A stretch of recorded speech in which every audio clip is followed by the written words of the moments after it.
Je m'occupe d'aider des enfants et des jeunes dans leurs apprentissages, dans leur scolarité, leurs études, mais aussi dans leurs hobbies, sport de haut niveau, activités artistiques, pour qu'ils soient plus efficaces et plus heureux de le faire.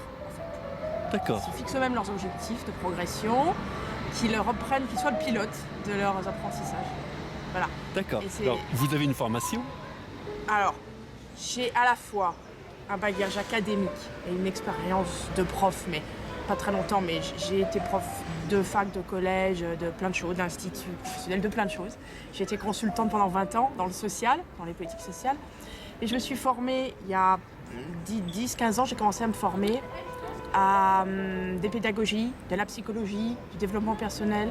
Et donc je me suis formée à l'écoute active, à la pédagogie, à la psychologie de l'enfant, à une pédagogie individualisée, la seule vraiment individualisée qui a été créée par Antoine de la Garandrie, qui s'appelle la gestion mentale. Aujourd'hui, c'est complètement corroboré par les neurosciences. Ils se rendent compte que ce qu'Antoine a découvert à la suite de Maria Montessori, de Freinet, etc., qu'il a découvert et mis en pratique il y a déjà 20 ans, c'est maintenant, on voit que ça s'explique par l'imagerie cérébrale. Donc, à la croisée de tout ça, il y a d'abord une écoute, un accueil inconditionnel, une écoute de grande qualité, un accueil de chacun en tant que personne, avec ses objectifs, qu'il est, sans jugement, et à partir de là, on regarde qu'est-ce qui pourrait aller mieux. Et je l'aide à découvrir comment il fonctionne. On ouvre un peu la boîte, on s'amuse, on regarde comment il fait. Quand il écoute ce que je dis, par exemple, on pourrait regarder ce que vous êtes en train de faire. Oui, bien sûr, oui. Les images, les sons, les pensées, les associations d'idées, tout ce qui vient. On découvre comment chacun fonctionne. Et à partir de là, on met en place ses méthodes de travail à lui.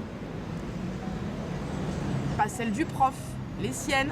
Et qui seront en fait, il y a une base, ça sera valable pour cette personne-là, pour toute sa vie, pour tout. C'est-à-dire sa façon de réussir, cette personne-là, c'est de faire ça, ça, ça et ça. Pour mémoriser vite et bien, elle va faire ça, ça et ça. Son père fera autre chose, sa mère autre chose. Donc en fait, on arrête complètement de se crisper sur les devoirs, puisqu'on réalise que chacun doit trouver sa propre méthode. Et qu'après, c'est vraiment une partie de plaisir, quoi.